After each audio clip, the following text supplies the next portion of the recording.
Assalamualaikum warahmatullahi wabarakatuh. Bertemu lagi bersama saya, Rian Lestariani. Kali ini saya akan memperagakan mengenai bagaimana tata cara penggunaan buret dan sekaligus bagaimana cara titrasi. Selamat menyimak. Baiklah, sebelum memulai aktivitas kita, alangkah baiknya apabila kita masuk ke dalam laboratorium itu harus menggunakan yang namanya pelindung diri. Ya, salah satunya adalah yang saya pakai ini, jas lab.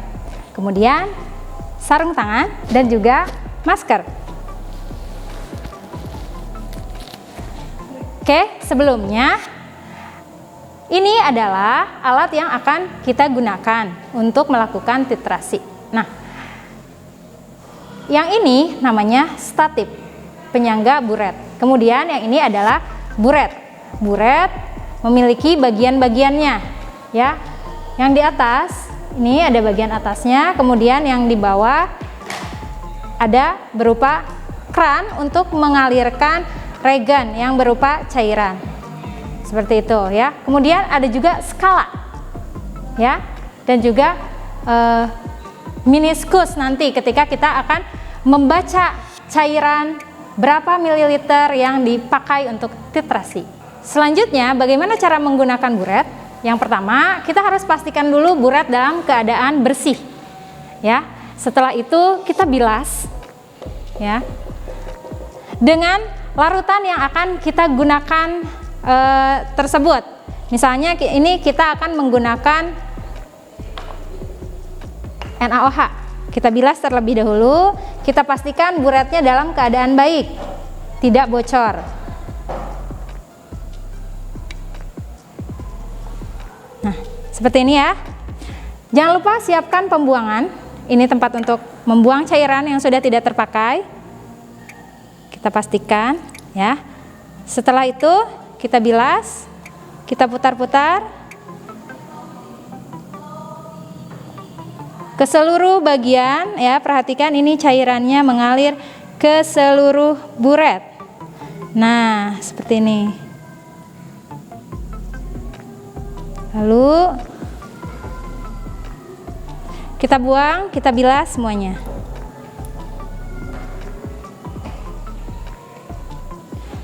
Setelah itu baru kita isi kembali dengan cairan yang akan kita gunakan sebagai regen. Jangan lupa keran ini harus ditutup, karena kalau kerannya masih terbuka seperti ini, ketika kita memasukkan cairan dari atas itu akan banyak tetesan regen yang keluar. Oke, kita isi kembali.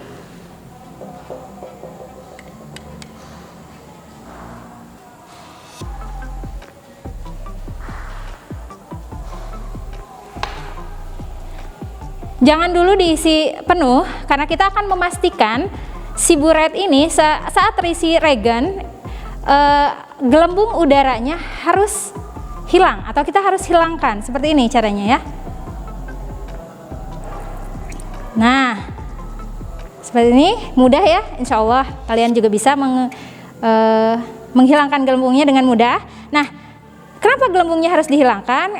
Karena nanti akan mempengaruhi ke dalam skala ini, gitu ya. Jadi ini harus benar-benar hilang. Setelah gelembungnya kita pastikan sudah tidak ada, maka kita pasang kembali buret ini ke statipnya.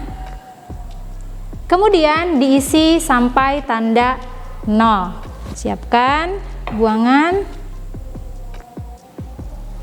kemudian pasangkan corong, kita isi.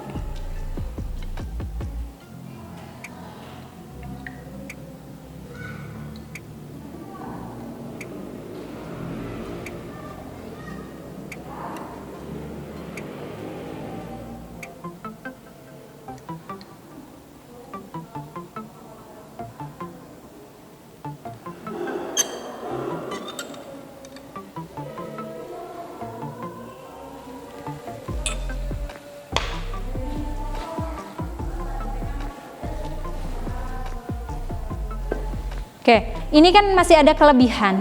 Kelebihannya ini bisa kita buang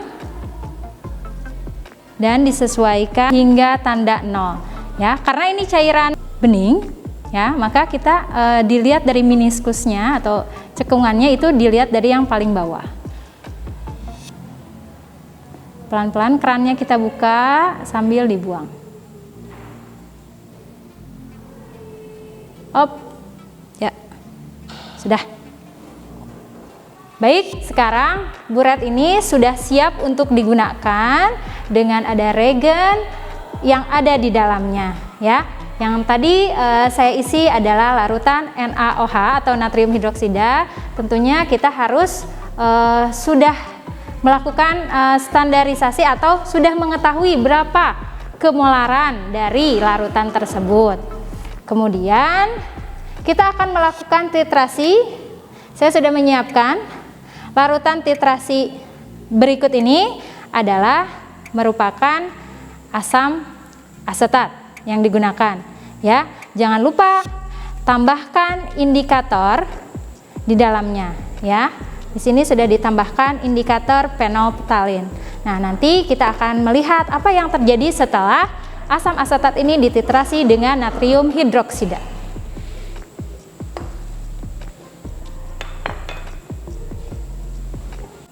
Kita akan mulai melakukan titrasi. Regen yang kita teteskan ini diteteskan jangan terlalu cepat juga jangan terlalu lambat, jadi disesuaikan saja. Perhatikan, tangan kiri memegang keran, tangan kanan memegang Erlenmeyer sambil digoyangkan, sambil kita fokus melihat perubahan yang terjadi.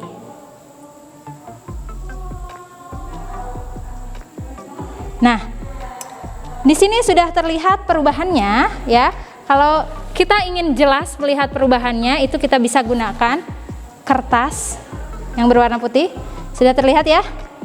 Nah, ini artinya sudah terdapat NaOH berlebih di dalam Erlenmeyer ini, ya. Seperti itu. Jadi, indikator fenolphthalein itu dalam basa, natrium hidroksida itu merupakan basa, berubah warnanya menjadi merah muda seulas. Oke, sekarang saatnya kita membaca volume titrasi berikut. Pastikan mata kita sejajar dengan meniskus, ya. Di sini terbaca 3,7 ml. Sekian tutorial penggunaan buret dan juga titrasinya. Semoga apa yang saya sampaikan ada manfaatnya, dan apabila ada kekurangannya itu adalah dari saya. Mohon maaf sebesar-besarnya. Assalamualaikum warahmatullahi wabarakatuh.